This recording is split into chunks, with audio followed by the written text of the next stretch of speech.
Salut à tous. Alors, des nouveautés aujourd'hui.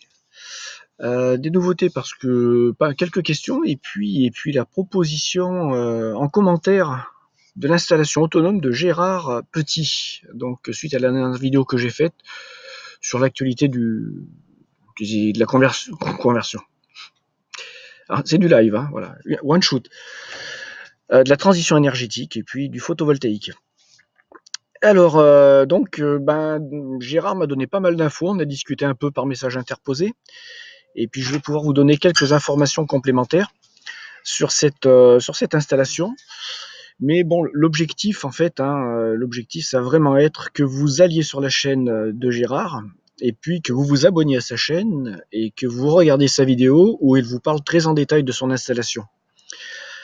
Donc le contexte, globalement, Gérard était connecté EDF, exaspéré de payer des factures, il a décidé de débrancher le compteur, enfin d'arrêter son contrat EDF apparemment, et de se pourvoir en panneaux solaires, une certaine quantité, de se pourvoir en batterie, en onduleur, et de produire sa propre électricité en étant déconnecté du réseau.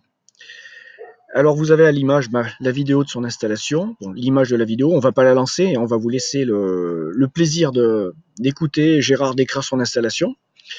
Mais vous avez déjà en gros la philosophie de Gérard, hein, c'est-à-dire l'autonomie totale. Donc il a la chance d'être dans un lieu au vert, très sympathique. Et puis la particularité de Gérard, c'est qu'il a déjà une façon de vivre très économe en ressources énergétiques et pour ce qui nous concerne de l'électricité.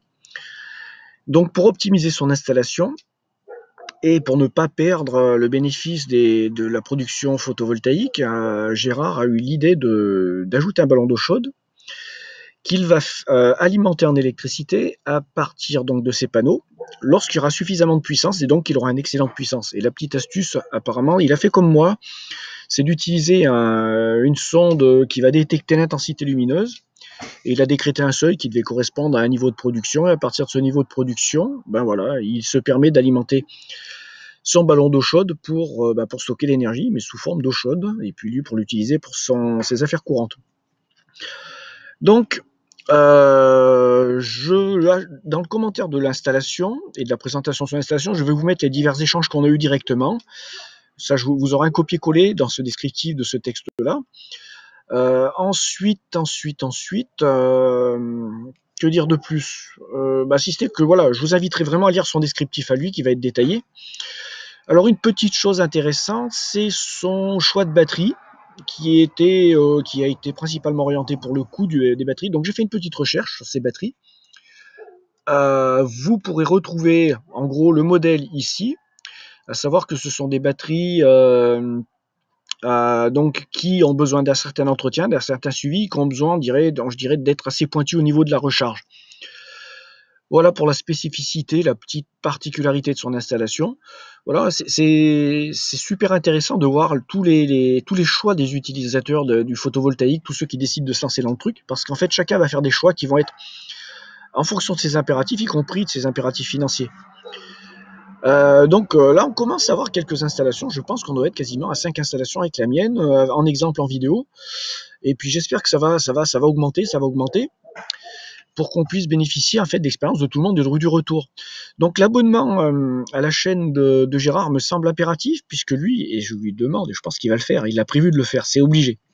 C'est obligé, ça va être de nous dire au fil des mois comment il vit avec cette installation, quels sont ses avantages, ses inconvénients, et comment celle-ci va répondre en fait à la période critique qui va être l'hiver, c'est-à-dire décembre, janvier, où là en fait très peu de soleil. On va voir comment il va vivre le truc, parce que l'ensoleillement fera malgré sa très faible consommation, fera que le niveau de charge de ses batteries va baisser. Donc là, avec ce type de batterie-là, il va falloir qu'il veille à les maintenir en charge, donc faire des charges régulières. Et ça va être super intéressant de voir le cas de figure, savoir si le soleil en journée avec son niveau de sa consommation habituelle va permettre de recharger à 100% ses batteries.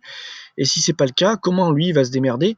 Bon, la petite solution, elle est simple, hein, ça sera de brancher un groupe électrogène pour maintenir en charge ses batteries, pour pas qu'elles soient à sec, puisqu'apparemment c'est le défaut, c'est les batteries type voiture, hein, à l'ancienne un peu, qui demandent d'avoir une charge permanente optimale. Voilà, bah écoutez, vous voyez, il y a eu quelques échanges, hein, il y a eu quelques visites, et puis il y a eu quelques plus vers le haut. C'est vraiment une initiative super intéressante. Moi, je remercie Gérard. Et puis, ben, j'encourage tout le monde à en faire de même. Passer au solaire, effectivement. Hein. Et puis, ben, montrer ce que vous avez fait, quoi. Alors, montrer ce que vous avez fait. Là, on est dans le photovoltaïque, mais moi, je vous encourage à faire même pour l'eau, savoir comment vous vivez avec et par vos propres ressources en eau. Et puis, comment vous pouvez faire éventuellement pour rapport au méthane, si vous avez mis en place des solutions énergétiques pour la cuisson des aliments avec un méthaniseur domestique ou un truc de votre fabrication. Voilà. Plein de chaînes de ce type-là, ça sera super. Bon, sur ce, je me fais pas plus long. Donc, rendez-vous maintenant sur la chaîne et sur la vidéo à Gérard pour faire le tour de son truc. Et puis, on va suivre ça de très près.